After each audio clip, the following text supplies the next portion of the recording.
4 নম্বর word শৈশবাদ গ্রামের সম্মানিত যুবক মুরব্বী এবং ভোটারবৃন্দ উপস্থিত আছেন। আমার সাথে অত্র গ্রামের কৃতি সন্তান আপনাদের বড় ভাই রাজা ভাই উপস্থিত আছেন, আমার ছোট ভাই জামাল সহ অত্র এলাকার সম্মানিত নেতৃবৃন্দ, যুবদল, ছাত্রদল সহ সবাইকে আমার নন্দীগ্রাম উপজেলা বিএনপির পক্ষ থেকে সালাম, আসসালামু আলাইকুম। আপনারা দীর্ঘদিন কষ্ট করেছেন, জাতীয় নির্বাচনের জন্য বাড়ি বাড়ি গিয়েছেন, অনেক কষ্ট করে ভোট করেছেন। এই জন্য প্রথমে আপনাদেরকে আন্তরিক কৃতজ্ঞতা জানাচ্ছি এবং ধন্যবাদ জানাচ্ছি। তারই ফলে গতকালকে যে নির্বাচন হয়েছে, জাতীয় নির্বাচন, আপনাদের ওয়ার্ডের সন্তান জনাব মোশাররফ হোসেন নির্বাচিত হয়েছেন বিপুল ভোটে। আপনাদের প্রচেষ্টা, আপনাদের চেষ্টা ইনশাআল্লাহ অনেক দূর তাকে এগিয়ে নিয়ে যাবে। আমরা আপনাদের কিন্তু প্রতিবেশী, আপনাদের ওয়ার্ডের সন্তান কিন্তু এমপি সাহেব এবং আপনাদের ওয়ার্ডের একজন ভোটার, আপনাদের গর্ব করার বিষয়। নন্দীগ্রাম থানার কোনো ব্যক্তি কোনো ওয়ার্ডের নেতৃবৃন্দ কিন্তু বলতে পারে না যে আমাদের ওয়ার্ডের এমপি আছে। আপনারা কিন্তু গর্ব করে বলেন যে আমার ওয়ার্ডে এমপি। নন্দীগ্রাম থানা, কাউলো থানায় অনেক ওয়ার্ড আছে, কোনো ওয়ার্ড কিন্তু বলতে পারেন যে আমার ওয়ার্ডের এমপি। সেই ভাগিদার আপনারা, আপনাদের ওয়ার্ডের এমপি, এটা অত্যন্ত গর্বের বিষয় আপনাদের। স্বাধীনের পর বিগত দিনে কোনো এমপি আপনারা পাননি, এই প্রথম আপনারা পেয়েছেন। এমন একটি এমপি পেয়েছেন যে এমপির কোনো দোষ ত্রুটি আপনারা ধরতে পারবেন না।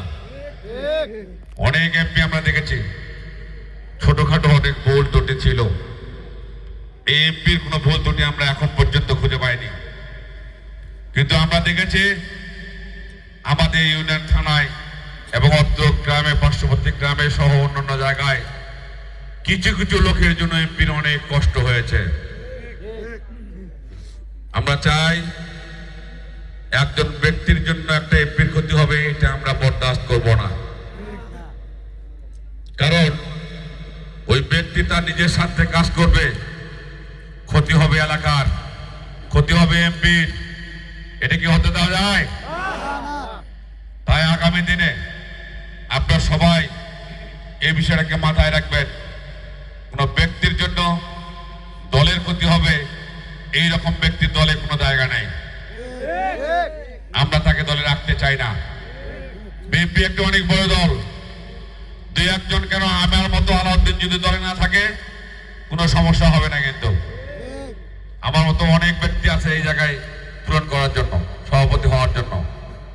এমনকি এমপি যদি না থাকে এই জায়গা পূরণ করার মতো লোক আছে। এমন একটা দল করি আমরা, যে দলের প্রতিষ্ঠাতা আমাদের বগুড়ার কৃতি সন্তান শহীদ প্রেসিডেন্ট জিয়াউর রহমান, যিনি দেশের ক্রান্তি লগ্নে স্বাধীনতার ঘোষণা দিয়ে আমাদের স্বাধীনতার একটি লাল সবুজের পতাকা উপহার দিয়েছিলেন। তার মৃত্যুর পরে তার যোগ্য স্ত্রী, বগুড়ার গৃহবধূ এই বাংলাদেশের হাল ধরেছিলেন এবং বহুদলীয় গণতন্ত্রের উপহার দিয়েছিলেন। তিনি অনেক কষ্ট করেছেন আমাদের জন্য, দেশের জন্য। অনেক নির্যাতিত হয়েছেন, মামলা খেয়েছেন, জেল খেটেছেন, বাড়ি ছেড়েছেন, অন্যায়ের সাথে কোনো আপোষ করেননি। তাই তিনি আপোষহীন নেতৃত্বে পরিণত হয়েছিলেন। আপনারা দেখেছেন উনার যখন মৃত্যু হয়েছিল কয়েক মাস আগে, তার জানাজায় এত লোক হয়েছিল, বাংলাদেশের ইতিহাসে এত লোক কোনদিন হয়নি। গোটা বাংলাদেশের লোক দলমত নির্বিশেষে সবাই কিন্তু তার জানাজায় এসেছিলেন। তিনি কিন্তু বিএনপির নেত্রী ছিলেন না, তিনি একজন বাংলাদেশের অভিভাবকে পরিণত হয়েছিলেন।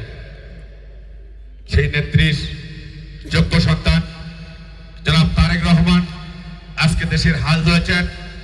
বগুড়া থেকে 6 আসন থেকে উনি নির্বাচিত হয়েছেন এবং 17 আসন থেকে এবং ঢাকা 17 আসন থেকে নির্বাচিত হয়েছেন। ইনশাআল্লাহ আগামী কয়েকদিন পর উনি দেশের প্রধানমন্ত্রী হবেন। এটাও আমাদের আমাদের একটা বিশাল গর্বের বিষয়। আমরা বগুড়া থেকে প্রধানমন্ত্রী পাবো, এটা বগুড়াবাসীর জন্য অত্যন্ত গর্বের একটা বিষয়। গোটা বাংলাদেশের কোনো ডিস্ট্রিক্ট বলতে পারবে না যে আমার জেলায় প্রধানমন্ত্রী আছে। সেই সৌভাগ্য আমরা কিন্তু, কারণ আমরা বলতে পারবো যে আমাদের জেলায় প্রধানমন্ত্রী হয়েছে। সেই তারেক রহমানের নির্দেশ, আমরা সবাইকে নিয়ে দেশ গড়তে চাই। হিংসা বিদ্বেষ নয়, সাম্যের দেশ আমরা করতে চাই, যেখানে কোনো হিংসা থাকবে না, বিদ্বেষ থাকবে না। সেই হলুককে আমাদের কাজ করতে হবে। অন্যায় থাকবে না, চাঁদাবাজি থাকবে না, দর্শন থাকবে না, লুট থাকবে না। সেই দেশ ইনশাল্লাহ আমরা করতে চাই আগামী দিনে। সেই দেশ করতে হলে আপনাদের আমাদের সবার সহায়তা লাগবে। উনি একা করতে পারবেন? আমাদের সবার সহায়তা লাগবে।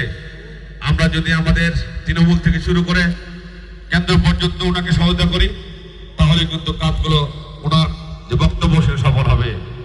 তাই আমরা চাই বগুড়াবাসীর একজন কর্মী হিসেবে, নন্দীয়া উপজেলার প্রেসিডেন্ট হিসেবে চাই তার কথা মতো আমাদের থানায় কোনো অন্যায় দুর্নীতি হবে না ইনশাআল্লাহ।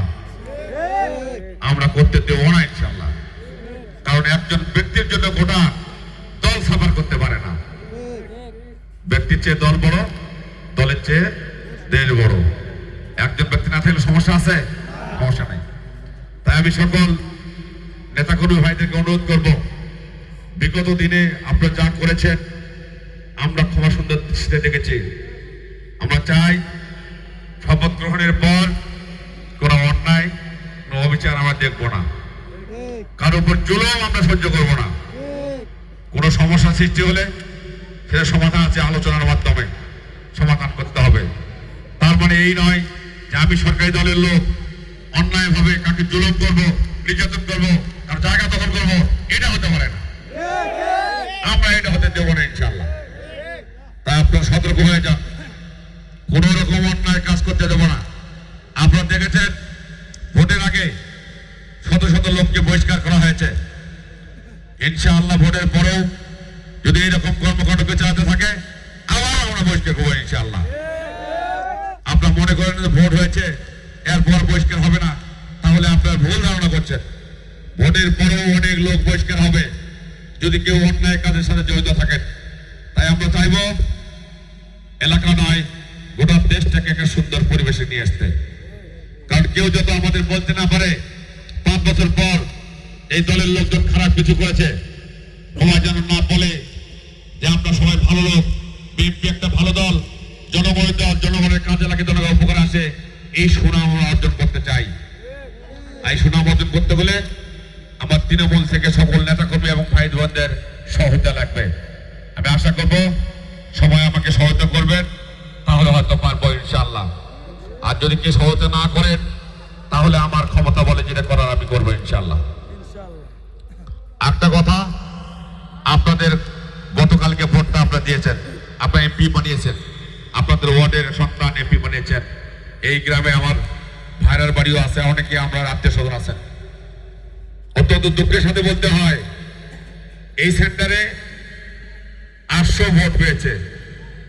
লজ্জার বিষয়, আমরা ভোট করেছি জেতার জন্য নয়, আমরা ভোট করেছি মোশাররফকে ব্যাপক ব্যবধানের জন্য ভোট করেছে।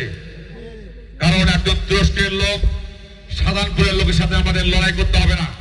কারণ আমরা বিগত 17 দিনে জনগণের জন্য কাজ করেছি, তাই আমাদের ওনার সাথে কেন লড়াই করতে হবে? আমরা লড়াই করেছি, আমাদের ব্যবধান, ভোটের ব্যবধান অনেক হয়, অনেক বেশি হয়। এর জন্য কষ্ট করেছি, আপনাদেরকে কষ্ট করে নিয়েছি এই কারণে। কিন্তু আপনারা পুরোপুরি সফল হতে পারেননি, আমরা পুরোপুরি সফল হতে পারিনি। এই 2 গ্রাম থেকে প্রায় 700 ভোট আপনারা জামাতকে দিয়েছেন, এটা লজ্জার। জামাতকে দিয়েছেন, অনেকে বলবেন এটা ধর্মীয় দল। ন, জামাত কোন ধর্মীয় দল না। কারণ ওনাদের আমির কিন্তু বলেছিলেন আমরা শরীয় ক্ষমতায় গেলে কোন শরীয় আইন চালু করবো না। তার মানে কি উনি কোরআনের আইন চালু করবেন না? তার মানে কি উনি কোরআনের দল হলো, ইসলামী দল হলো? বলেন। তাহলে উনি গণতান্ত্রিক পদ্ধতিতে রাজনীতি করেন, বিএনপির মতোই রাজনীতি করেন, বিএনপির মতোই একটি দল। তাই যদি হয় তাহলে আপনার নিজের সন্তানকে বাদ দিয়ে একজন সাধারণপুরের লোককে আপনারা ভোট দিলেন কেন? আমার এটা জিজ্ঞাসা আপনাদের কাছে। আপনাদের কি করিনি আমরা? এই রাস্তা, গ্রামের রাস্তাটা ভাঙা করে দিয়েছে এমপি সাহেব। এরকম সাধারণত কয়টা রাস্তা হয়েছে বা নন্দীগ্রামের মধ্যে আপনারা দেখেন তো কয়টি রাস্তা পাকা হয়েছে? এখানে অনেকেই আমাদের রাজনীতি করে আমাদের সাথে তাদের সুপারিশে এই রাস্তাটা ভাঙা করে দিয়েছে এমপি কে অনেক ধরে করে। তাহলে আপনাদের রাস্তা করে দিলে আপনার কি হলো? এই রাস্তাটা আপনাদের পার্শ্ববর্তী গ্রামে অনেক রাস্তা খারাপ আছে, আমরা কিন্তু সেখানে করতে পারতাম। আমরা দেখেছিলাম যে এমপির ওয়ার্ডটা অবশ্যই মডেল গ্রাম হতে হবে, মডেল ওয়ার্ড হতে হবে, তার লক্ষ্যে কিন্তু রাস্তাটা আমরা করেছিলাম। কিন্তু তার উপহার কি দিলেন আপনারা? আপনাদের গ্রাম থেকে 400 ভোট দিলেন জামাতকে। আপনাদের লজ্জা লাগে না? আপনারা 400 ভোট দিলেন কেন? আপনারা 400 ভোট দিলেন। মোশাররফ কি অপরাধ ছিল?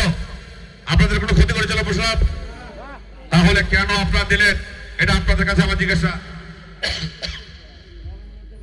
কারণ আপনারা মোশাররফকে ভালোবাসেন না, আমাদেরকে ভালোবাসেন না। হয়তো আপনারা প্রশ্ন করবেন আপনাদের 2-1 নেতার জন্য আমরা ভোট দিয়েছি, এটা হয়তো অভিযোগ করবেন। আমি তার উত্তরে বলতে চাই, যে নেতা এখানে ক্ষতিগ্রস্ত করেছে, যার দ্বারা ক্ষতি হয়েছে, সে কিন্তু দাঁড়ায়নি। দাঁড়িয়েছে কে? মোশাররফ দাঁড়িয়েছে। মোশাররফ দাঁড়িয়েছে। মোশাররফ কি খারাপ লোক? তাহলে কেন একজনের দায়ে আরেকজন কাঁধে আপনারা ধরে দিলেন? এটা কি আপনার ঠিক হয়েছে? ঠিক হয়নি, আপনারা ভুল করেছেন। কারণ হচ্ছে আপনাদের ওয়ার্ডের, আপনারা গর্ব করে বলবেন যে আমার ওয়ার্ডের এমপি হয়েছে, অথচ ভোটের বেলা আপনারা ভোট দিবেন না। এটা হতে পারে না, এটা মেনে নেওয়া যায় না।